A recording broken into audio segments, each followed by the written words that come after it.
Aloha, welcome back to the Screening Room in Like Flynn viewers. Today we're going to be breaking down the 2023 reboot of White Men Can't Jump starring Jack Harlow and Cinco Walls.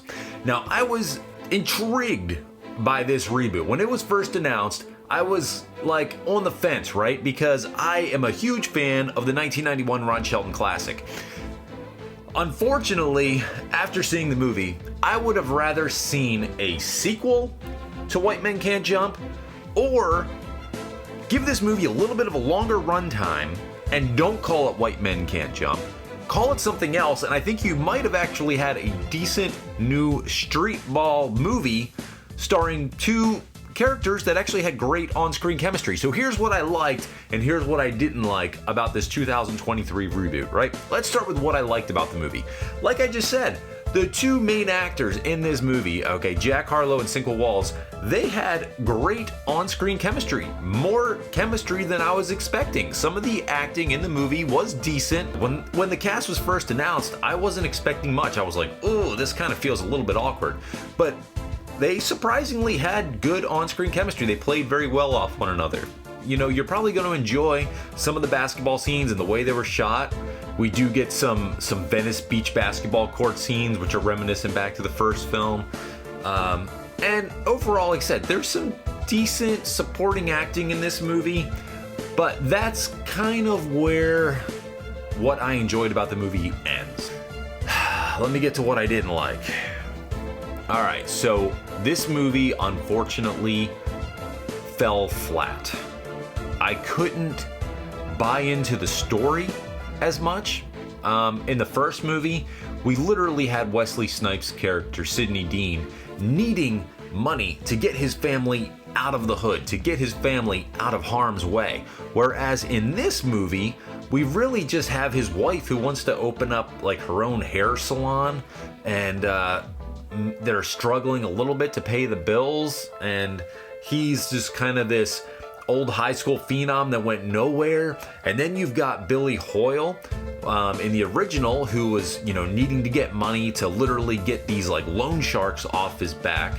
And in this one, you just kind of have a washed up college basketball player, Jeremy, who's kind of hawking these weird juices and vegan protein drinks, and is really just kind of like mentoring younger players and is trying to regenerate his career to make it into the NBA G League.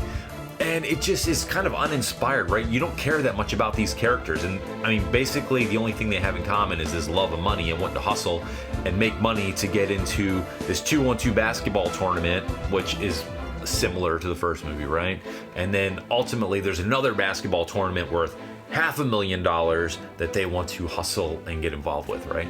But one of my main issues is that there's never any antagonist built up in the movie. Like, you have these two characters that are somewhat built up as the antagonist, but then they just go nowhere. Like, you see him in the first tournament and you're like, all right, these are going to be the guys that they're going to need to beat. And, you know, ultimately, by the end of the movie, they're just gone. You're like, whoa, okay. And then that final tournament, that was just kind of like a major letdown. It was like, game 1, here's some highlights.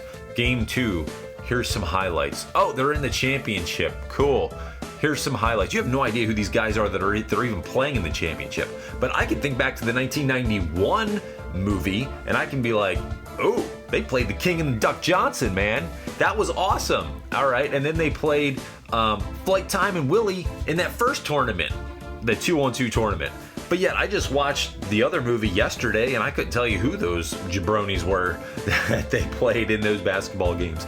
It was just like very forgettable. So yeah, the antagonist was never really built up, and you don't care that much about where these characters are going.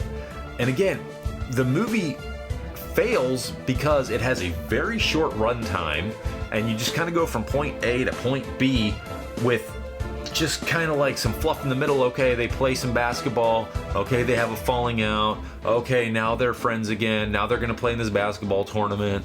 And it was just kind of like, all right, is this movie going to end? And eventually it did.